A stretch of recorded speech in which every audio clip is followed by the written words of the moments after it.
നമസ്കാരം. കലയാട്ടത്തിലേക്ക് ഏവർക്കും സ്വാഗതം. അരുൺ, എന്തായാലും സ്വായം സന്ധ്യയുടെ ഈ നിമിഷത്തിൽ അരങ്ങ് ഉണർന്നതിനൊപ്പം നമ്മുടെ ഈ വേദികളും കൂടുതൽ ഉണരുകയാണ്. എന്തായാലും ഈ ഒരു നിമിഷം ഏതാണ്ട് മത്സരങ്ങൾ അതിന്റെ അതേ ചൂടോടെ, ഉച്ചവെയിലിന്റെ ചൂടോട് കൂടെ തന്നെ പുരോഗമിക്കുന്ന ഒരു സാഹചര്യമാണ് നിലവിലുള്ളത്, അല്ലേ? അതെ. ഈ പ്രധാന വേദിയായ നിളയിൽ 2 മത്സരങ്ങളായിരുന്നല്ലോ നേരത്തെ ഷെഡ്യൂൾ ചെയ്തിരുന്നത്. എനിക്ക് തോന്നുന്നു രാവിലെ പൂരക്കളിയും അതിനുശേഷം കുച്ചിപ്പുടിയുമായിരുന്നു. 4 മണിക്കാണ് കുച്ചിപ്പുടി ആരംഭിക്കേണ്ടി വരുന്നത്. പക്ഷേ ആ മത്സരം ഇപ്പോഴും തുടർന്ന് കേരള നടനമാണ് ഇപ്പോഴും പുരോഗമിക്കുന്നത്. 4 മണിക്ക് എനിക്ക് തോന്നുന്നു കുച്ചിപ്പുടി ആയിരുന്നു ഷെഡ്യൂൾ ചെയ്തിരുന്നത്. പക്ഷെ ഇപ്പോഴും അത് തുടരുകയാണ് ചെയ്യുന്നത്. മറ്റു വേദികളിലൊക്കെ എന്തൊക്കെ നടന്നു, എന്തായിരുന്നു ഇന്നത്തെ വേദികളിലെ സംഭവ വികാസങ്ങൾ എന്നതുകൂടി അറിയേണ്ടതുണ്ട്. ഇത്തവണ ആരാണ് അതിന്റെ സമഗ്രമായ വിവരങ്ങൾ നമുക്ക് തരുന്നത്? ലതീഷ് തന്നെ തരും നമുക്ക് അതിന്റെ സമഗ്രമായ വിവരങ്ങൾ. ലതീഷ്, എന്തായാലും മത്സരങ്ങൾ പുരോഗമിക്കുക തന്നെയാണ്. എത്ര മത്സരങ്ങൾ ഇതിനോടകം തന്നെ പൂർത്തിയായിട്ടുണ്ട്? ഇനി ഷെഡ്യൂൾ ചെയ്ത പ്രകാരം അടുത്ത മത്സരം തുടങ്ങേണ്ട സമയം അതിക്രമിച്ചിരിക്കുന്നു. അതൊക്കെ ഇനി എപ്പോഴായിരിക്കും ആരംഭിക്കുക? ഇനിയും രാവേറുവോളം ഈ ഒരു മത്സരങ്ങളുടെ ക്രമം തെറ്റി നീളാനുള്ള സാധ്യത തന്നെയാണോ ഉള്ളത്? അരുൺ, അഞ്ജു, തീർച്ചയായും മത്സരങ്ങൾ വാശിയോടെ അല്ലെങ്കിൽ ആവേശത്തോടു കൂടി പുരോഗമിക്കുകയാണ്. 234 ഇനങ്ങളിലാണ് മത്സരങ്ങൾ നടക്കേണ്ടത്. ഇതിൽ 86 ഇനങ്ങൾ പൂർത്തിയായപ്പോൾ 316 പോയിന്റ് നേടി പാലക്കാട്, കോഴിക്കോട് ജില്ലകൾ 1-ാം സ്ഥാനത്ത് ഒപ്പത്തിനൊപ്പമാണ്. ആതിഥേയരായ കണ്ണൂർ ജില്ലയ്ക്ക് 313 പോയിന്റാണുള്ളത്. തൊട്ടു പിന്നിൽ 3-ാം സ്ഥാനത്ത് തൃശ്ശൂരാണുള്ളത്. തൃശ്ശൂരിന് 312 പോയിന്റാണുള്ളത്. പാലക്കാട്, കോഴിക്കോട്, കണ്ണൂർ ഒപ്പം തൃശ്ശൂർ ജില്ലകൾ, ഈ 4 ജില്ലകൾ തമ്മിലുള്ള വാശിയേറിയ മത്സരത്തിനാണ് 3-ാം ദിനത്തിൽ സാക്ഷ്യം വഹിച്ചത്. 3-ാം ദിനത്തിൽ 49 ഇനങ്ങളിലാണ് മത്സരങ്ങൾ നടക്കേണ്ടത്. ഇതിൽ 27 ഇനങ്ങൾ മാത്രമാണ് ഇതിനകം പൂർത്തിയായത്. അരുൺ നേരത്തെ സൂചിപ്പിച്ചതുപോലെ തന്നെ പ്രധാന വേദിയായ നിളയിൽ കേരള നടന മത്സരം 4 മണിയോടുകൂടി പൂർത്തിയായി. കുച്ചിപ്പുടി മത്സരം 4 മണിക്ക് ആരംഭിക്കേണ്ടതാണ്. എന്നാൽ കേരള നടന മത്സരം ഇപ്പോഴും തുടരുകയാണ്. അതുകൊണ്ട് തന്നെ കുച്ചിപ്പുടി മത്സരം തുടങ്ങാൻ വൈകിയത് കാരണം അത് വളരെ രാത്രിയോടുകൂടി മാത്രമേ ഇനി പൂർത്തിയാകാനുള്ള സാധ്യതയുള്ളൂ. ഒപ്പം മറ്റു വേദികളിൽ ഇന്ന് നാടക മത്സരം, ഹയർ സെക്കൻഡറി വിഭാഗത്തിൻ്റെ നാടക മത്സരം തിങ്ങി നിറഞ്ഞ സദസ്സിലാണ് ഇപ്പോൾ പുരോഗമിച്ചുകൊണ്ടിരിക്കുന്നത്. മിമിക്രി മത്സരം ഉണ്ടായിരുന്നു. ഹൈസ്കൂൾ വിഭാഗം പെൺകുട്ടികളുടേതും അതേപോലെ തന്നെ ഹയർ സെക്കൻഡറി വിഭാഗം ആൺകുട്ടികളുടേതും മിമിക്രി മത്സരമാണ് ഇന്ന് ജനപ്രിയ ഇനമായി ഇന്ന് വേദിയിലെത്തിയത്. എന്നാൽ ഇതിന് വേണ്ടത്ര ഒരു ആസ്വാദകരുടെ ശ്രദ്ധ പിടിച്ചു പറ്റാൻ മിമിക്രി മത്സരത്തിന് കഴിഞ്ഞില്ല എന്ന് വേണം പറയാൻ. ആവർത്തന വിരസതയും അതേപോലെ തന്നെ നമ്മൾ പരിചിതമായ കുറേ അനുകരണങ്ങളും മാത്രമായി അനുകരണ കല ഒതുങ്ങുന്ന കാഴ്ചയാണ് നമുക്ക് കാണാൻ വേണ്ടി കഴിഞ്ഞത്. കേവലം പട്ടിയും പൂച്ചയുടെയും ശബ്ദം മാത്രമല്ല മിമിക്രി അവതരണമെന്ന് വിധികർത്താക്കൾക്ക് മത്സരാർത്ഥികളെ ഓർമ്മിപ്പിക്കേണ്ട സാഹചര്യവും മിമിക്രി വേദിയിൽ ഇന്ന് ഉണ്ടായി. ഉച്ച കഴിഞ്ഞ് 4 മണിയോടുകൂടി ആരംഭിക്കേണ്ട 2 മണിയോടുകൂടി ആരംഭിക്കേണ്ട കോൽക്കളി മത്സരം വേദി 3-ൽ തടസ്സപ്പെട്ട സാഹചര്യമുണ്ടായി. വലിയ പ്രതിഷേധവും വേദി 3-ലുണ്ടായി.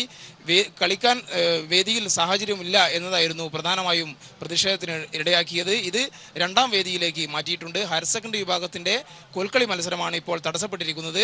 2-ാം വേദിയിൽ ഇപ്പോൾ നടക്കുന്ന വൃന്ദവാദ്യ മത്സരം, ഹയർ സെക്കൻഡറി വിഭാഗത്തിൻ്റെ തന്നെ വൃന്ദവാദ്യ മത്സരം പൂർത്തിയായതിനു ശേഷം മാത്രമായിരിക്കും കോൽക്കളി മത്സരം ആരംഭിക്കുക. അതുകൊണ്ട് കോൽക്കളി മത്സരം ഒരുപക്ഷെ പുലരുവോളം നീളാനുള്ള സാധ്യതയാണ് ഇപ്പോൾ നാം കാണുന്നത്. എന്തായാലും മത്സര വേദികളിലെല്ലാം സദസ്സ് നിറഞ്ഞു കവിഞ്ഞ ഒരു കാഴ്ചയാണ് 3-ാം ദിനത്തിലും കാണുന്നത്. എന്തായാലും വാശിയേറിയ മത്സരം, സ്വർണ്ണക്കപ്പിനായുള്ള ഇഞ്ചോടിഞ്ച് പോരാട്ടം, പാലക്കാട്, കോഴിക്കോട്, കണ്ണൂർ, തൃശ്ശൂർ ജില്ലകൾ തമ്മിലുള്ള ഇഞ്ചോടിഞ്ച് പോരാട്ടമാണ് 3-ാം ദിനത്തിൽ നമുക്ക് കാണാൻ കഴിഞ്ഞത്. അരുൺ, ലതീഷ് റിപ്പോർട്ട് ചെയ്ത പ്രകാരം സമ്മിശ്രമായ പ്രതികരണമാണ് ഇന്ന് കലോത്സവ വേദികളിൽ നിന്ന് ലഭിക്കുന്നത്. നമ്മൾ നേരത്തെ സൂചിപ്പിച്ചതുപോലെ തന്നെ കേരള നടനം ഇപ്പോഴും പ്രധാന വേദിയായ നിലയിൽ പുരോഗമിക്കുകയാണ്. തീർച്ചയായും എന്തായാലും അതിലേക്കൊന്ന് പോകാം, കാണണം.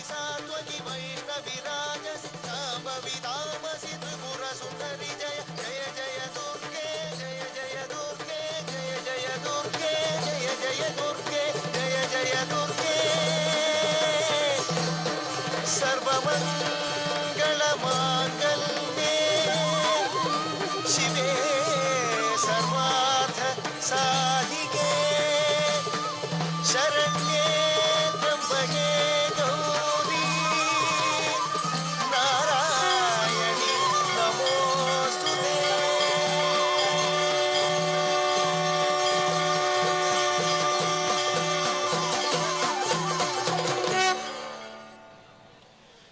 ഒന്നാം വേദിയിലെ കേരള നടനത്തിന്റെ ദൃശ്യങ്ങൾ കൂടിയാണ് ഇപ്പോൾ കണ്ടത്. ഈ കേരള നടനത്തെ സംബന്ധിച്ച് ഇന്ന് ഏറെ പ്രത്യേകതയുള്ള ഒരു ദിവസം കൂടിയായിരുന്നു. കേരള നടനത്തെ സംബന്ധിച്ച് പ്രത്യേകതയുള്ള ദിവസമായിരുന്നില്ല, മറിച്ച് കുട്ടികൾ തെരഞ്ഞെടുത്തൊരു വിഷയം വളരെ രസകരമായിരുന്നു. കാരണം കടത്തനാടിന്റെ കഥ പറയുന്ന, ഈ മണ്ണിന്റെ തനിമ നിറഞ്ഞ കഥ പറയുന്ന ചില വിഷയങ്ങൾ അവരെടുത്തു. അതായത് വടക്കൻ പാട്ടിലെ വീരനായകന്മാരെ കഥാപാത്രമാക്കി, പ്രത്യേകിച്ച് ചന്തുവിനെ വടക്കൻ വീരഗാഥ സിനിമ അതുപോലെ തന്നെ ട്രാൻസ്ലേറ്റ് ചെയ്ത ആ തരത്തിൽ വേദിയിൽ കേരള നടനം അവതരിപ്പിച്ച പറയുകയായിരുന്നു അല്ലേ? അതെ, എന്തായാലും ഈ പരിസരത്തിനും ഒക്കെ പുത്തൂരം കടത്തനാടിന്റെയും വടക്കൻ പാട്ടിന്റെയും ആ വീരനായകരുടെയും ഒക്കെ സുപരിചിതമായ കഥ അതാണ് ഇന്ന് കുട്ടികൾ കൂടുതലും അവതരിപ്പിച്ചത്. രസമുണ്ടായിരുന്നു, നല്ല ഭംഗിയുള്ള ഒരു കാര്യം കൂടി അവസരത്തിൽ പറഞ്ഞേ മതിയാകൂ, അപ്പീലുകളുടെ ഒരു ബാഹുല്യം അതുകൊണ്ട് തന്നെയാണ് അത് നമ്മൾ ശ്രദ്ധിക്കാൻ പോണ്ട. കാരണം ഇപ്പൊ തന്നെ എനിക്ക് തോന്നുന്നു ഒരു 1200 ആയിരുന്നു ഇന്നലെ ഉച്ചവരെ. 3000 കടന്നു എന്നാ തോന്നുന്നു. അത്തരത്തിൽ വലിയ രീതിയിലുള്ള ഒരു കടന്നുകയറ്റം അപ്പീലുകളിലൂടെ മുന്നോട്ട് വന്ന 2252 അപ്പീലുകളാണ് ഇതുവരെ ഉള്ളത് എന്നുള്ളതാണ്. അപ്പൊ നമുക്ക് ഈ കോൽക്കളി എങ്ങനെ ഉണ്ടായിരുന്നു അഞ്ജു? കണ്ടിരുന്നോ കോൽക്കളി? കോൽക്കളി കണ്ടിരുന്നോ? ആരും കാണാൻ പോയോ? എന്തേ കാണാൻ പോഞ്ഞേ? ഇല്ല, മറ്റു മത്സരങ്ങൾ കാണാൻ പോകാൻ പറ്റാത്തത് കൊണ്ട്. എന്തായാലും കോൽക്കളിയിൽ മികച്ച പ്രകടനം തന്നെയായിരുന്നു ഉണ്ടായതെന്ന് തോന്നുന്നു. പക്ഷേ ചില പ്രശ്നങ്ങൾ കൂടി കല്ലുകളിയല്ല, കോൽക്കളി. അതായത് സംഗതി ഇത്രേ ഉള്ളൂ, കോൽക്കളി വേദി മാറ്റിവെച്ചു. പിന്നെ കോലുകൊണ്ടാണോ കൈകൊണ്ടാണോ കാലുകൊണ്ടാണോ കളി? അടിയായിരുന്നു, സദസ്സിലായിരുന്നു പിന്നെ കളികൾ മുഴുവൻ. 2 മണിക്ക് തുടങ്ങേണ്ടിയിരുന്ന ഹയർ സെക്കൻഡറി വിഭാഗം കോൽക്കളി മത്സരത്തിനുള്ള വേദിയാണിത്. കാണികൾ നിറഞ്ഞു നിന്നു, കാത്തിരുന്നു. കാത്തിരിപ്പ് നീണ്ടതോടെ കൂവിവിളിയായി. മണിക്കൂറുകൾ 2 കഴിഞ്ഞു. പ്രതിഷേധം കനത്തു. വേദിക്ക് ബലമില്ലെന്നായിരുന്നു മത്സരാർത്ഥികളുടെ പരാതി.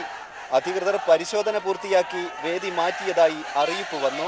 പിന്നെ കണ്ടത് ഇതായിരുന്നു. ഈ വേദിയിൽ നടത്തേണ്ട കോൽക്കളി മത്സരം കലക്ടറേറ്റ് മൈതാനിയിലുള്ള 2ാമത്തെ വേദിയിൽ ഇപ്പോൾ നടക്കുന്ന വൃന്ദവാദ്യ മത്സരത്തിന് ശേഷം നടക്കുന്നതാണെന്ന് ജനറൽ കൺവീനർ അറിയിച്ചിരിക്കുന്നു. മുഴുവൻ ടീമംഗങ്ങളും നാട്ടുകാരും സഹൃദയരും സഹകരിക്കണമെന്ന് അപേക്ഷിക്കുന്നു. കോൽക്കളി നടക്കുന്ന വേദി മുന്നിൽ അത്ഭുതപ്പെടുത്തുന്ന പ്രതിഷേധമാണ് കണ്ടത്. പ്രതിഷേധങ്ങൾക്കിടയിലും അധികൃതർക്ക് വേദി മാറ്റേണ്ടി വന്നു. ക്യാമറാമാൻ ഷൈജു പിലാത്തറക്കൊപ്പം KT സാലിഹ്. ഇടവേളകളില്ലാതെ ഞങ്ങളുണ്ടാവും നിങ്ങളോടൊപ്പം. പക്ഷേ ചില ചെറിയ ഇടവേളകൾ അനിവാര്യമാണ്. എന്തായാലും മറ്റു മത്സരങ്ങളൊക്കെ നന്നായി തന്നെ പുരോഗമിക്കുന്നുണ്ട്. അതിന്റെ ഒരു ഓളത്തിലേക്ക് കൃത്യമായിട്ട് എത്തിയിട്ടുണ്ട്. അഞ്ജു, അവൾക്ക് 10 വയസ്സായിരുന്നു. പേര് നുജൂദ് അലി. കഥ ഞാൻ പറയണോ? പറയാൻ വേറൊരാളുണ്ടല്ലോ, പിന്നെ എന്തിനാ നമ്മൾ പറയുന്നത്? എന്നാ പിന്നെ അല്ലേ മോളെ, പറഞ്ഞോ. അതായത് യമനിലെ 10 വയസ്സുകാരി നുജൂദ് അലി, അതിന്റെ പശ്ചാത്തലം കൂടെ നീ ഒന്ന് പറഞ്ഞു കൊടുക്ക. നുജൂദ് അലി 10 വയസ്സുള്ള ഒരു കുട്ടി വിവാഹമോചനം നേടി 10 വയസ്സിൽ യമനിൽ നടന്നൊരു കഥയാണ്. അതെ. പ്രിയരെ, ഇന്ത്യ സമുദ്രവും ചെങ്കടലും ഓളക്കൈകളാൽ താലോലിക്കുന്ന യമൻ എന്ന കൊച്ചു രാജ്യം കമനീയമായ ശില്പഗോപുരങ്ങളും പ്രകൃതി സൗന്ദര്യവും കൊണ്ട് ലോകശ്രദ്ധയെ ആകർഷിച്ച നാട്. മാത്രമല്ല, ഇതിഹാസ നായകൻ സോളമന്റെ ഹൃദയേശ്വരിയുടെ ജന്മനാട്. അസുലഭ സൗഭഗം അനുപമശ്രീ അതുതാനറേബ്യൻ സ്വർഗഭൂമി. പക്ഷേ ഇന്നത്തെ യമൻ അറേബ്യൻ സ്വർഗമല്ല. മത തീവ്രവാദികൾ നടപ്പാക്കുന്ന കാട്ടുനീതിയിൽ മനംനൊന്ത് കഴിയുന്ന ജനത. അവർക്കിടയിൽ നിന്ന് സ്വയം മുന്നോട്ട് വന്ന് നിയമയുദ്ധത്തിലൂടെ ചരിത്രം മാറ്റി കുറിച്ച ഒരു കൊച്ചു പെൺകുട്ടിയുടെ കഥ തീക്കടൽ താണ്ടിയ നുജൂദ. അന്ന് 2008 ഏപ്രിൽ 2 വെള്ളിയാഴ്ച. സ്ഥലം മധ്യ യമനിലെ സനാന ജില്ലാ കോടതി. അന്ന് ഉച്ചയോടെ കോടതി പിരിയും. അതുകൊണ്ട് തന്നെ നല്ല തിരക്കായിരുന്നു. അപ്പോൾ കോടതി വരാന്തയിലൂടെ അതൊരു കൊച്ചു പെൺകുട്ടി ബുർക്കയും പൊക്കി പിടിച്ച് ധൃതിയിൽ വരുന്നു. ഒരു നിമിഷം പള്ളിയിൽ നിന്ന് അസർ ബാങ്ക് വിളി മുഴങ്ങി. കോടതി പിരിഞ്ഞതായി പ്രഖ്യാപിച്ച് ജഡ്ജി അബ്ദുൾ സാബ് ന്യായാസനം വിട്ടിറങ്ങവേ വാതിൽക്കിലെത്തിയ ആ കൊച്ചുകുട്ടി കൈനീട്ടി കരഞ്ഞു. സർ, എന്റെ സങ്കടം കേൾക്കണം. തിരിഞ്ഞു നോക്കിയ ജഡ്ജി പാറാവുകാരനോട് കൽപ്പിച്ചു, തടയണ്ട, ഇങ്ങ് വിട്ടേക്കൂ. അവൾ ഉത്കണ്ഠയോട് അടുത്തെത്തി തൊഴുതു. ആരാ? കുട്ടിക്ക് എന്താ വേണ്ടത്? തട്ടത്തിങ്കോന്തലയാൽ മുഖം മറച്ചു, കുഞ്ഞിക്കൺകളിൽ പേടിച്ചാലിട്ടൊഴുകി നിന്നു. കണ്ണാടി പൂങ്ക വീണും തൊഴുന്ന കൈയും കണ്ട് കാരുണ്യമോടയാൽ കരം ഗ്രഹിച്ചു. കാരുണ്യമോടയാൽ കരം ഗ്രഹിച്ചു. പറയൂ, മോൾക്ക് എന്താ വേണ്ടത്? എനിക്ക് എനിക്ക് നിനക്ക് എനിക്ക് വിവാഹമോചനം വേണം. എന്ത്? നീ വിവാഹിതയാണെന്നോ? എത്ര വയസ്സായി? 10. എവിടെ വീട്? എന്താ പേര്? ഖാജിയിലാണെന്റെ ജന്മഗേഹം, നുജുതയാണു ഞാൻ ശബ്ദജന്മം. 10 ആണ്ടു പ്രായം തികയാത്തൊരെന്നെ കെട്ടിയ ദുഷ്ടൻ ഫയസലിയ.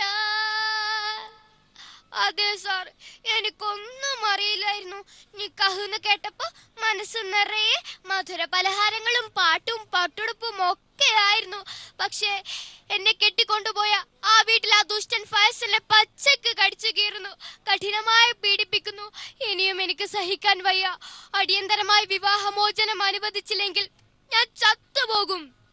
ജഡ്ജി മേശപ്പുറത്തെ ഫോണെന്ന് കറക്കി ഓടിയെത്തിയ അഡ്വക്കേറ്റ് ഷാഹിദിയോട് പറഞ്ഞു, ഈ കുട്ടിയുടെ പരാതി വിശദമായി ചോദിച്ചറിഞ്ഞ് ഒരു ഡൈവേഴ്സ് പെറ്റീഷൻ തയ്യാറാക്കും. അടുത്ത ആഴ്ച ഫയൽ ചെയ്താൽ മതി.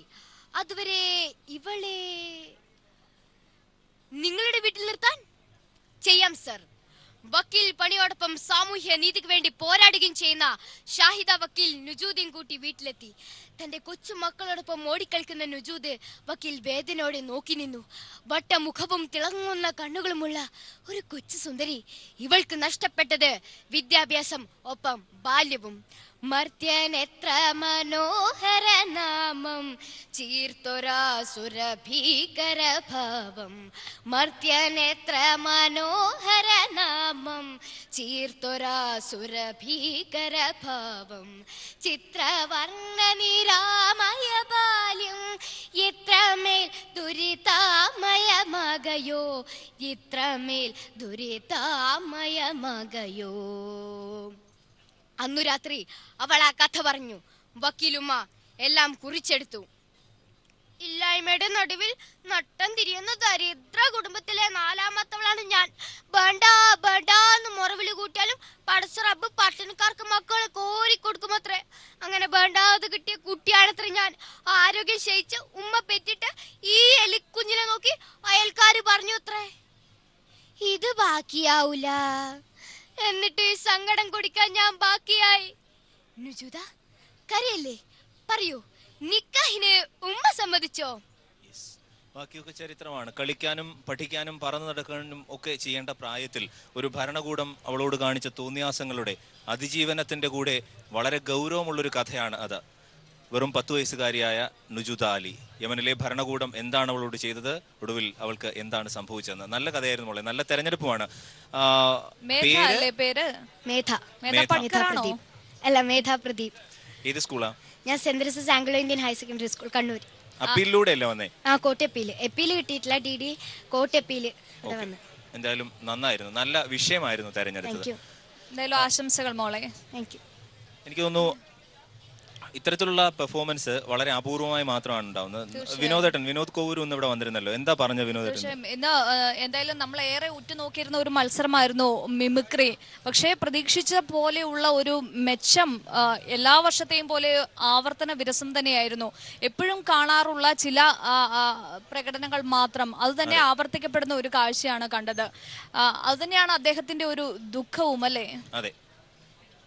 ആകാശവാണി തിരുവനന്തപുരം പ്രാദേശിക വാർത്തകൾ വായിക്കുന്നത് സുഷ്മ. കണ്ണൂർ ആവർത്തന വിരസമായിരുന്നു ഹൈസ്കൂൾ വിഭാഗം പെൺകുട്ടികളുടെ മിമിക്രി മത്സരം. സ്ഥിരമായി വേദിയിലെത്തുന്ന പട്ടിയും പൂച്ചയും ട്രെയിനും കാണികളെ നിരാശപ്പെടുത്തി.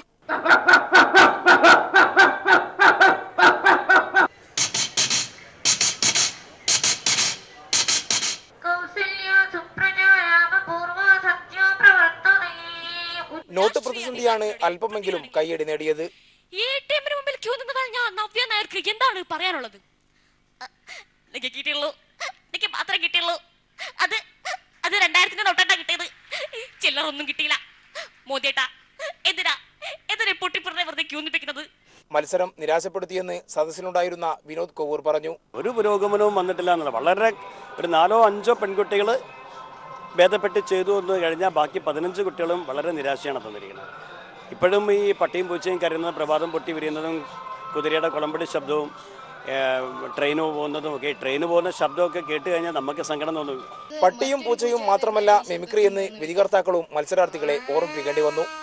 ഹൈസ്കൂൾ വിഭാഗം പെൺകുട്ടികളിൽ 17-ൽ 4 പേർ മാത്രമാണ് എ ഗ്രേഡ് നേടിയത്. ഹയർ സെക്കൻഡറി ആൺകുട്ടികളിലും 4 പേർ എ ഗ്രേഡിന് അർഹരായി. കലോത്സവ വേദിയിൽ നിന്നും AK ലതീഷ്.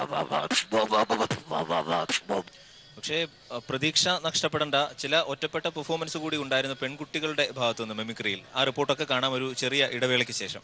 കലയാട്ടത്തിലേക്ക് വീണ്ടും സ്വാഗതം. നമ്മൾ എന്താ പറഞ്ഞുകൊണ്ടിരുന്നത്? മിമിക്രിയെ കുറിച്ചായിരുന്നില്ലേ? ശരിക്കും ഈ നല്ല നിരീക്ഷണ ബോധവും നിരീക്ഷണ പാഠവും വേണ്ട ഒരു കലയാണ് അനുകരണ കല എന്നുള്ളത്, മിമിക്രി എന്നുള്ളത്. ശരിക്കും കണ്ണില്ല എങ്കിലും അകക്കണ്ണുകൊണ്ട് കാര്യങ്ങളെ സസൂക്ഷ്മമായി നിരീക്ഷിക്കുന്ന ഒരു പെൺകുട്ടിയുണ്ട് മിമിക്രി വേദിയിൽ. നമ്മുടെ തിരുവനന്തപുരത്തുകാരി ഷിഫ്നയുടെ കാര്യം തന്നെയാണോ പറഞ്ഞു വന്നത്? ഷിഫ്ന, അതെ, ഷിഫ്ന. എന്തായാലും അകക്കണ്ണിന്റെ കാഴ്ചയിൽ, അകക്കണ്ണിന്റെ ശക്തി കൊണ്ട് ഇത് 3-ാം തവണയും, കഴിഞ്ഞ 2 തവണയും ഇപ്പോൾ ഇതാ 3-ാം തവണയും 2-ാം സ്ഥാനം നേടിയിരിക്കുകയാണ് ആ മിടുക്കി. റേഡിയോ മൈക്കോൽ അവസാനമായി മൊയ്തീന്റെ സ്വന്തം കാഞ്ചനമാല. അപ്പോൾ എന്നെ സ്നേഹിക്കുന്നുണ്ടാവാം, അതിൽ 100 മടങ്ങ് ഞാൻ മൊയ്തീനെ സ്നേഹിക്കുന്നുണ്ട്. അതിനേക്കാൾ 1000 മടങ്ങ് മൊയ്തീൻ എന്നെ സ്നേഹിക്കുന്നുണ്ട്. ഇനി പറയപ്പോയിട്ടാ ഞാൻ അപ്പോയിട്ടിനെ സ്നേഹിക്കുന്നു. ഇത് 3-ാം തവണയാണ് സംസ്ഥാന കലോത്സവത്തിന്റെ അനുകരണ കലാവേദിയിൽ ഷിഫ്ന എത്തുന്നത്. ജന്മന കാഴ്ചശക്തിയില്ലാത്തതിനു പുറമെ അപൂർവ രോഗത്തിന് ചികിത്സയിൽ കഴിയുകയാണ് ഈ കൊച്ചുമിടുക്കി. തിരുവനന്തപുരം മെഡിക്കൽ കോളേജ് ആശുപത്രിയിൽ നിന്നാണ് കണ്ണൂരെത്തിയത്. മത്സരശേഷം മടങ്ങുന്നതും ആശുപത്രിയിലേക്കു തന്നെ. അപ്പോൾ അത് ഞാൻ പരസ്യത്തിൽ കേട്ടിട്ടായിരിക്കാം, അല്ലെങ്കിൽ ചിലപ്പോൾ എവിടെയെങ്കിലും പോകുന്ന വഴിക്ക് കേൾക്കുന്ന എന്തെങ്കിലും ശബ്ദങ്ങളായിരിക്കാം. അതൊക്കെ ഞാൻ പെട്ടെന്ന് ഇങ്ങനെ ഓർത്ത് വെക്കും. എന്നിട്ട് പിന്നെ എപ്പോഴെങ്കിലും അത് ഞാൻ എങ്ങനെയെങ്കിലും സംഘടിപ്പിച്ചിട്ട് പഠിക്കും. ദ്രവരൂപത്തിലുള്ള ഭക്ഷണം മാത്രമേ ഇപ്പോൾ കഴിക്കാനാവൂ. പട്ടം GMHSസിലെ 10-ാം ക്ലാസ്സുകാരിയാണ് ഷിഫ്ന. പോത്തൻകോട് സ്വദേശിനി ഷാഹിനിയുടെ മകൾ. കഴിഞ്ഞ 2 വർഷമായി കോഴിക്കോട് സ്വദേശി കലാഭവൻ പ്രദീപ് കുമാറിന്റെ ശിക്ഷണത്തിലാണ് മിമിക്രി പരിശീലനം. നമ്പർ ബിസിയാണ്. ഇനി നിങ്ങളുടെ കോളേഴ്സിനെ സ്വാഗതം ചെയ്യാം. നിങ്ങളുടെ പേരോട് കൂടിയ ബിസിനൽ ടേണോടൊപ്പം നിങ്ങൾ അழைക്കുന്നവർ വേറെ ഒരുവരുடன் பேசிக்கொண்டிருக்கிறார். நீங்கள் காத்திருக்கிறார் அல்லது மீண்டும் அழைக்கிறார். आपके द्वारा डाल किया गया नंबर इस बंद किसी अन्य कॉल पर. രോഗങ്ങൾക്കും ജീവിത പ്രാരാബ്ദങ്ങൾക്കും മുന്നിൽ കീഴടങ്ങാൻ തയ്യാറല്ലാത്ത ഷിഫ്നയ്ക്ക് വിജയാശംസകൾ. കലോത്സവ വേദിയിൽ നിന്നും AK ലതീഷ്. അഞ്ജു, ഈ മിമിക്രിയിൽ പൊതുവെ നേരത്തെ ഈ പറഞ്ഞ പോലെ ഒരു എന്താ പറഞ്ഞ, എന്തായാലും നമ്മളിപ്പോൾ പറഞ്ഞത് തിരുവനന്തപുരത്തുകാരി ഒരു മിടുക്കി പെൺകുട്ടിയെ കുറിച്ചാണ്. അതെ, ഇങ്ങനെയുള്ള ഒറ്റപ്പെട്ട ചില പ്രകടനങ്ങളാണ് ശരിക്കും ഈ കാര്യത്തിൽ പ്രതീക്ഷ നൽകുന്നത് എന്നുള്ളതാണ്. തീർച്ചയായും. എന്തായാലും ആ ഒരു അവസരത്തിൽ നമുക്ക് തിരുവനന്തപുരത്തുകാരി ഒരു കൊച്ചു മിടുക്കനെ കൂടി പരിചയപ്പെട്ടാലോ? അതാരാ? നമുക്കൊപ്പം ഒരു കൊച്ചു മിടുക്കനുണ്ട്, ആരോമൽ. ആരോമൽ, തിരുവനന്തപുരത്തെ ഏത് സ്കൂളാണ്? ഞാൻ വഴുതക്കാടുള്ള ചിന്മയ വിദ്യാലയത്തിലാണ് പഠിക്കുന്നത്. ഏത് ഐറ്റമാണ്? ഞാൻ ശാസ്ത്രീയ സംഗീതം ഹയർ സെക്കൻഡറി ബോയ്സിലാണ്. ഓക്കെ, നമുക്കിപ്പോ എന്തായാലും ശാസ്ത്രീയ സംഗീതം വേണോ? എനിക്ക് തോന്നുന്നു ആരോമൽ മാമ്പഴ റിയാലിറ്റി ഷോയില് പങ്കെടുത്തിട്ടുണ്ടായിരുന്നു. അത് മുഖം ഓർമ്മയുണ്ട്. ഏത് ഘട്ടം വരെ പോയിരുന്നു? ഞാൻ ഇപ്പോൾ കഴിഞ്ഞ 2016 നടത്തിയ മാമ്പഴത്തെ സെമി ഫൈനൽ വരെ ഉണ്ടായിരുന്നു. നമുക്കൊരു കവിത. ഞാനും അതാ പറയാൻ വന്നു. കവിതയായല്ലോ? കവിത പാടാം. പ്രശസ്ത കവി വൈലോപ്പിള്ളി ശ്രീധരമേനോന്റെ വേനൽ കുരുമഴ എന്ന കവിതയാണ് ഞാനിന്നിവിടെ ചൊല്ലുന്നത്. മുന്നേക്കാൾ മുതിരുന്നു വേനൽ വെയിൽ, നാമിയാണ്ടു തീയാണ്ടു പോവെന്നേവം തരുരാജിയും മനുജരും മന്ത്രിച്ചു മാഴീടവേ.